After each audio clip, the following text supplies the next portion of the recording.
Mau dibayar salah pajak kami, woi. Bapak wakil rakyat. Fahri Hamzah wanti-wanti Presiden waspada manuver orang dekat yang terlibat kartel minyak goreng. Itu dari sektor informal, karena itu bahan pokok harus bahan murah. Nah ternyata CPO itu mahal. Jadi waktu ada gerakan hilirisasi membangun biodiesel, pengusaha gagah-gagah. Wah, kita bantu pemerintah katanya. Habis CPO itu disedot oleh sektor industri, lalu kemudian yang sektor rakyat, yaitu minyak goreng untuk pangan rakyat, itu akhirnya langka. Terjadilah sekarang ini semuanya. Jadi ini semua adalah mismanagement karena kegagalan sistem gitu. Kalau dulu, ya artinya saya kalau dalam pemerintahan, saya akan jaga keseimbangan sistem. Parlemen nggak boleh jadi bungkam. Semakin tajam itu parlemen, maka kebijakan pemerintah itu akan semakin tajam. Semakin tumpul parlemennya, kebijakan pemerintah nggak akan diawasi. Dan nanti lihat aja, ini saya ngomong hari ini nih, di podcast Anda ini.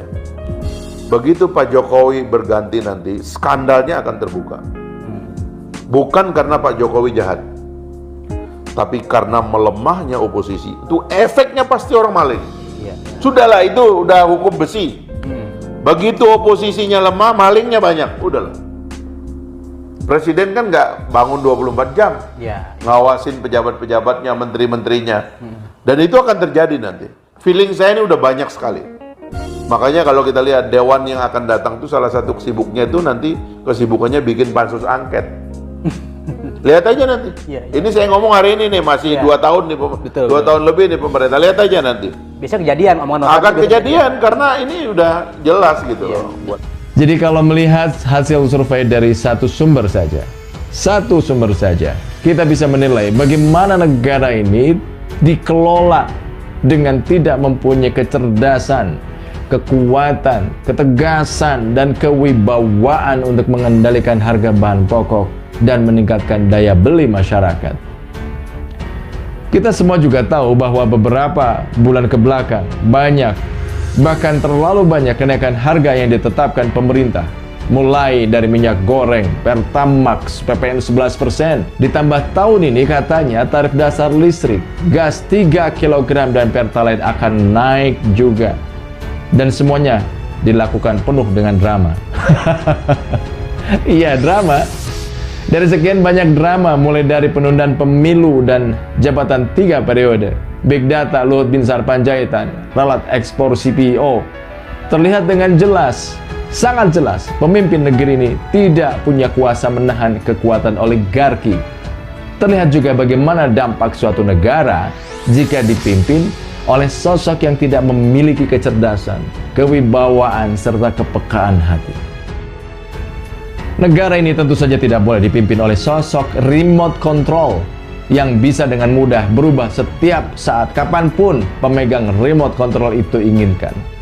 Karena pemimpin, siapapun dia, di level dan jabatan apapun, seharusnya yang dipilih adalah sosok yang memiliki spiritualitas tinggi, kecerdasan emosi, ketenangan hati, kejernihan dalam berpikir, ketegasan dalam bersikap, dan tidak lari ketika berhadapan dengan masalah. Dan masih banyak lagi. Banyak pemimpin di negeri ini yang sepertinya masih harus banyak belajar dari rakyat sebagai tuan bagi para pejabat negara dan wakil di Senayan maupun di DPRD. Fahri Hamzah wanti-wanti Presiden waspada manuver orang dekat yang terlibat kartel minyak goreng. Presiden Joko Widodo diwanti-wanti atau diingatkan untuk mewaspadai manuver mafia minyak goreng yang berada di sekelilingnya, dan mantan Gubernur DKI itu juga diingatkan untuk mewaspadai orang-orang terdekatnya yang berpotensi terlibat dalam korupsi penyuapan ekspor minyak goreng mentah atau crude palm oil. Wakil Ketua Umum DPN Partai Gelora Fahri Hamzah menjelaskan, keterlibatan orang terdekat dalam korupsi minyak goreng bisa merusak citra Presiden sebagai penanggung jawab jalannya pemerintahan. Sementara mereka, para pelaku alias mafia minyak goreng, sama sekali tidak mempunyai keterikatan dengan rakyat.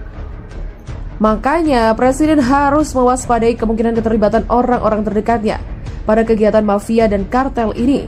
Perilaku ini bisa langsung merusak citra Presiden sebagai penanggung jawab jalannya pemerintahan. Sementara mereka dan kelompoknya tidak merasa punya ikatan dengan rakyat. Begitulah jelasnya saat dihubungi. Mantan Wakil Ketua DPR ini melanjutkan karena kejahatan mafia berada dekat dengan Presiden. Maka Presiden akan ditahan oleh rakyat dan dimintai pertanggungjawaban sampai akhir masa jabatan. Sementara orang-orang terdekat Presiden mudah saja pergi. Mereka mudah saja datang dan pergi dengan harta dan kekayaan mereka yang besar yang dikumpulkan dari kejahatan seperti mafia dan kartel ini. Sementara Presiden akan ditahan oleh rakyat dan dimintai pertanggungjawabannya sampai akhir masa jabatan. Waspadalah. Begitulah ujar Fahri Hamzah, menyinggung langkah Kejaksaan Agung yang telah mengungkap mafia minyak goreng. Fahri Hamzah mengapresiasi apa yang telah dilakukan institusi Adiaksa pimpinan ST Burhanuddin itu. Hal itu menurutnya penilaian yang adalah langkah yang luar biasa. Langkah cepat Jaksa Agung adalah mengungkap mafia minyak goreng dalam saat kelangkaan terjadi menjelang Lebaran. Sebetulnya adalah langkah yang luar biasa yang punya efek luas pada perbaikan citra pemerintah dan Presiden Joko Widodo. Demikian Fahri Hamzah mengatakan. Seperti diketahui, Kejagung telah menetapkan 4 orang tersangka dugaan korupsi minyak goreng dari pihak swasta, di mana salah satunya adalah Dirjen Daglu Indra Sari Wisnuwardana dalam dugaan korupsi penyuapan kuota ekspor minyak goreng.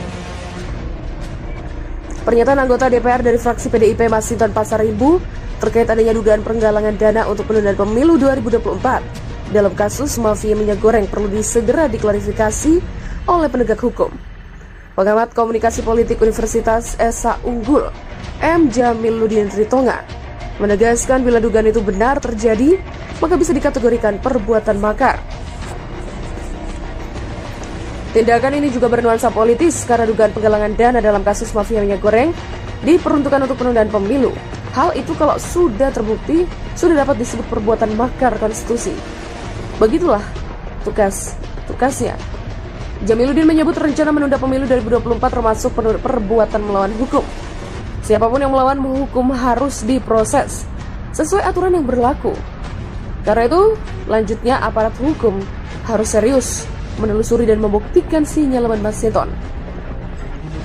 Keterbukaan aparat hukum sangat diperlukan agar ras keadilan rakyat dapat dipenuhi. Sebab jika benar apa yang mereka perbuat tindakan yang bertentangan dengan Undang-Undang Dasar 45, perbuatan itu sudah tidak dapat ditolerir dilihat dari sisi politik dan hukum. Agar hal itu menjadi terang benderang, maka klarifikasi sinyalemen Masinton harus secepatnya diklarifikasi. Hanya dengan begitu kasus ini dapat ditangani secara jernih dan objektif, sehingga semua yang terlibat diproses dengan semestinya. Begitulah tugasnya. Politisi Partai Gelora Fahri Hamzah memberikan apresiasi pada keberanian anggota Komisi 11 DPR RI Masinton Pasaribu yang membongkar dugaan informasi korupsi oleh mafia minyak goreng terkait pengumpulan dana untuk mendanai wacana penundaan pemilu. Fahri Hamzah sangat mendukung langkah Masinton Pasaribu yang menyebut akan mengungkap informasi perihal adanya dugaan pengumpulan dana untuk mendanai wacana penundaan pemilu 2024 dengan korupsi yang dilakukan oleh para mafia minyak goreng yang beberapa di antaranya telah ditangkap dan ditetapkan oleh Kejaksaan Agung. Masinton Pasaribu bahkan menerangkan bahwa pengumpulan dana untuk mendanai wacana penundaan pemilu 2024 terkait dengan kasus dugaan korupsi atau izin ekspor bahan baku minyak goreng atau crude palm oil yang melibatkan Direktur Jenderal Perdagangan Luar Negeri Kementerian Perdagangan Indra Sari Wisnuwardana dan 3 orang dari pihak swasta. Mereka diantaranya Komisaris PT Wilmar Nabati Indonesia, MPT, Senior Manager Corporate Affairs Permata Hijau Group, HSM, dan General Manager di bagian General Affairs PT Muslim Mas PT. Fahri Hamzah sebut beruntung ada Masinton Pasaribu di DPR. Sementara itu Fahri Hamzah mengatakan bahwa Indonesia sangat beruntung karena masih ada sosok Masinton Pasaribu yang duduk sebagai wakil rakyat di DPR. Untuk masih ada yang terhormat, Bapak Masinton di Senayan. Begitulah kata Fahri. Fahri Hamzah juga menyebut bahwa pemberantasan mafia minyak goreng perlu kerjasama antara Kejaksaan Agung, Polri, dan Komisi Pemberantasan Korupsi.